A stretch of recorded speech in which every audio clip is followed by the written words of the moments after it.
আপনাদের সকলকে স্বাগতম ClickNtech.com এ। আজকে আমরা দেখার চেষ্টা করব বা বোঝার চেষ্টা করব সেটা হচ্ছে একটা স্টুডিও সেটআপে কি লাগে, ভিডিও স্টুডিও। তবে তার আগে আরেকটা জিনিস ক্লিয়ার করতে হবে, স্টুডিওর আপনার বাজেটটা হচ্ছে মূল, আপনি কত টাকা খরচ করবেন তার উপরে। আমরা আজকে একটা ছোটোখাটো হোম স্টুডিওর মতো করেছি, আমাদের যেটা ClickNtech.com এর কাজ এখানে হয়। সো এখানে আপনাদের কিছু জিনিসের সাথে আমি ইন্ট্রোডিউস করা দিতে চাই। তো পিছনে আছে একটা সবুজ রঙের কাপড়, একটা পর্দার মতো একটু মোটা কাপড়ের, এটা হচ্ছে ক্রোমার জন্য ব্যবহার করা হয়। ক্রোমার কাজটা হচ্ছে একটা নির্দিষ্ট কালারকে আমি ব্যাকগ্রাউন্ডে রেখে বা আমি ফোরগ্রাউন্ডে রেখে আমরা যদি শ্যুট করি এবং কম্পিউটারকে যদি বলে দেই এই রঙটাকে তুমি ট্রান্সপারেন্ট করে দাও, তখন কম্পিউটার ওই লেয়ারের ওই রঙটাকে ট্রান্সপারেন্ট করে দেবে। এবং তার ব্যাকগ্রাউন্ডে আপনি যদি কোনো দৃশ্য বা কোনো গ্রাফিক্স ইউজ করেন তখন ওই সবুজ অংশটার ভেতরে দেখানো যাবে। সো আমাদের এই ক্রোমা কির জন্য বিভিন্ন ধরনের কাপড় বাজারে পাওয়া যায়। এইটা মোটামুটির মধ্যে একটা কাপড়, একটু মোটা। কয়েকটা জিনিস খেয়াল করতে হবে কাপড়টা জোগাড় করার সময়। প্রথমত হচ্ছে কাপড়টা স্ট্রেট হয় কিনা, কারণ যদি এটার মধ্যে শেড পড়ে তাহলে আপনার লাইট পারফেক্ট হবে না। আর দ্বিতীয়ত হচ্ছে এটা গ্লেজ দেয় কিনা, মানে রিফ্লেক্ট করে কিনা।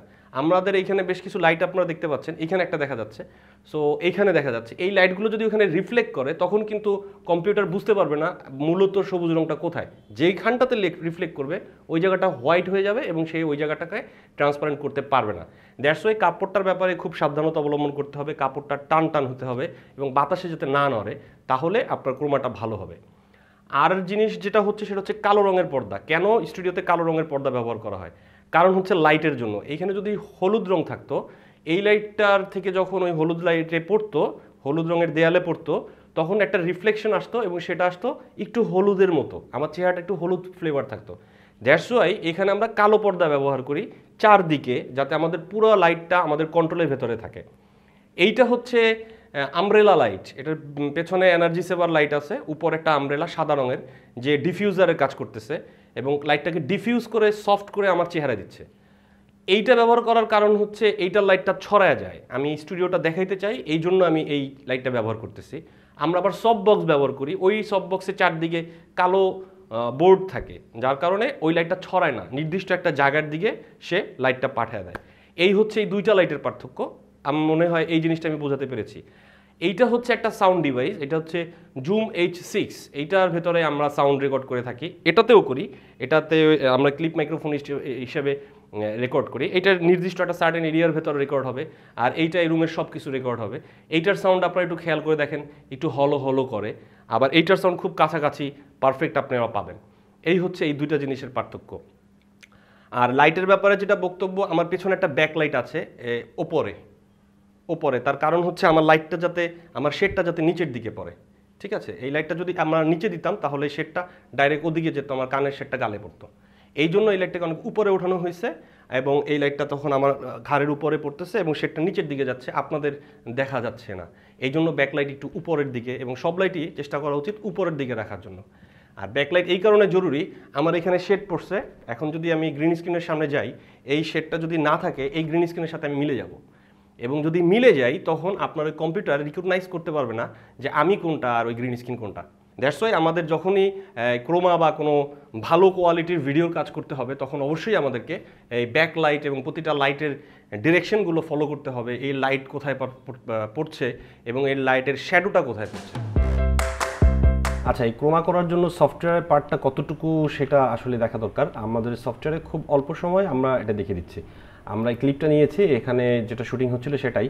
এই ক্লিপের ব্যাকগ্রাউন্ডে যে সবুজ রঙটা আছে সেটার জন্য আমরা এখানে ক্লিক করলাম, করার পর ইফেক্টে গেলাম। ইফেক্টে যাওয়ার পর আমাদেরকে নিতে হবে ক্রোমা কি আমরা এখানে নিয়ে নিলাম। নেওয়ার পর আমাকে ডাবল ক্লিক করতে হবে, এবং এইখানে যদি আপনি ডাবল ক্লিক করেন এই ক্লিপটাতে যত ইফেক্টস আছে সেগুলো আপনাকে দেখাবে ইফেক্ট কন্ট্রোলে, মানে এখান থেকে আপনাকে ইফেক্টগুলো কন্ট্রোল করতে হবে।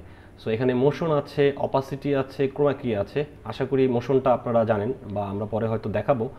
আর ক্রোমা কিতে হচ্ছে এখানে একটা রং দেখা যাচ্ছে, সাদা রং, তার মানে হচ্ছে সে এখন সাদা রংটাকে সিলেক্ট করে রেখেছে। তো আমাদের এইখানে আমাদের এই সবুজ রংটা দিতে হবে, মানে এই যে রংটা আমরা এখানে দেবো সেটাই আসলে ট্রান্সপারেন্ট হয়ে যাবে। এক্ষেত্রে আমি যদি আমার শার্টের রং দিই বা আমার চেহারার রং দিই তাহলে সেটাই ট্রান্সপারেন্ট হয়ে যাবে। সো আমরা এখান থেকে এই ড্রপারটা নিই, এই ড্রপারটা নিয়ে আমি যে রঙের উপরে ক্লিক করব সেই রংটাই সে সিলেক্ট করলো। করার পর আমরা এখানে সিমিলারিটিতে গিয়ে এটাকে একটু বাড়ালে আস্তে আস্তে আস্তে আস্তে সবুজ রঙটা যেতে যেতে আমি সহ চলে গেছি। আচ্ছা, তাহলে আমাদের সিলেকশন একটু ভুল ছিল। আবার আমরা ড্রপারটা নিয়ে আমরা এখানে ক্লিক করি, তারপর আমার এই সিমিলারেশনটা আবার বাড়াই। এটা যদি আমরা এখন বাড়াই তাহলে এইরকম একটা অবস্থাতে আমরা চলে আসব এবং আমাদের ব্যাকগ্রাউন্ডটা একেবারে ট্রান্সপারেন্ট হয়ে যাচ্ছে, যদিও দেখা যাচ্ছে কালো, কারণ এটা নিচে লেয়ারে কিছু নেই। তো আমরা এই লেয়ারটাকে উপরে নিয়ে যাই এবং এটার নিচে একটা ভিডিও দেওয়ার ব্যবস্থা করি, তাহলে আমাদের দেখতে এবং বুঝতে অনেক বেশি সুবিধা হবে। তো এই ভিডিওর একটি অংশ আমরা নেই যেখানে সে গান গাচ্ছেন, এটা নিয়ে আমরা এই ভিডিওটার নিচে দেওয়ার পর আমরা ইফেক্ট কন্ট্রোলে গিয়ে পেছনের ভিডিওটা, মানে যে গিটারিস্ট ওনার গান গাচ্ছেন যিনি, ওনার ভিডিওটাকে আমরা একটু কম্পোজিশন করে বসিয়ে দিই যাতে দেখতে একটু ভালো লাগে। এখন আমরা অডিওটা নামিয়ে এটা প্লে দিলাম। আপনারা নিশ্চয়ই বুঝতে পারছেন বিষয়টা কি হয়েছে। বিষয়টা হচ্ছে পিছনের সবুজ রঙটা চলে গেছে এবং সেখানে এই ভদ্রলোককে দেখা যাচ্ছে যিনি গিটার বাজাচ্ছেন। লাইটের বিষয়ে আরেকটা খুবই ইম্পর্টেন্ট বিষয় আছে। আমরা অনেক সময় ক্রোমা করি, দেখা যায় যে আমাদের লাইটটা এদিকে আছে। খুব সিম্পলভাবে জিনিসটা বুঝতে হবে, আমাদের লাইটটা এদিকে আছে, যার কারণে আমার এখানে পরিষ্কার দেখা যাচ্ছে। এখন ক্রোমা করে পিছনে যে আমি ছবিটা দিলাম, এই সবুজ রঙটাকে সরিয়ে দিয়ে যে ছবিটা আমি দিলাম, সেই ছবিটার ভিতরে সূর্য অস্ত যাচ্ছে। তো সূর্য অস্ত যদি যায় এবং সূর্যটা যদি আমার পেছনে থাকে, তাহলে লাইট থাকার কথা এইখানে এবং আমার এই জায়গাটা অন্ধকার থাকার কথা। সো আমরা এই ভুলগুলো করা অবশ্যই আমাদের ওই ক্রোমা যখন আমরা শ্যুট করব তখনই আমাদের খেয়াল করতে হবে। এই ভুলগুলো করা যাবে না। আমরা শুটিং করার সময় খেয়াল করে নেব যে আমি ব্যাকগ্রাউন্ডে কী লাইট দেবো এবং সেই লাইটের ডিরেকশন কী থাকে, সেই হিসাব করেই আমাকে শুটিংয়ের সময় লাইটগুলো অ্যারেঞ্জমেন্ট করতে হবে। তো আপনাদের সকলকে ধন্যবাদ আমাদের সাথে থাকার জন্য। ClickNtech.com এর সাথে থাকবেন এবং আমাদের ডেসক্রিপশন বক্সে আর যে টিউটোরিয়ালগুলো আছে সেগুলো ফলো করবেন এবং আমাকে জানাবেন আপনাদের জন্য আগামীতে আমরা আর কী কী করতে পারি। আপনাদের অসংখ্য ধন্যবাদ।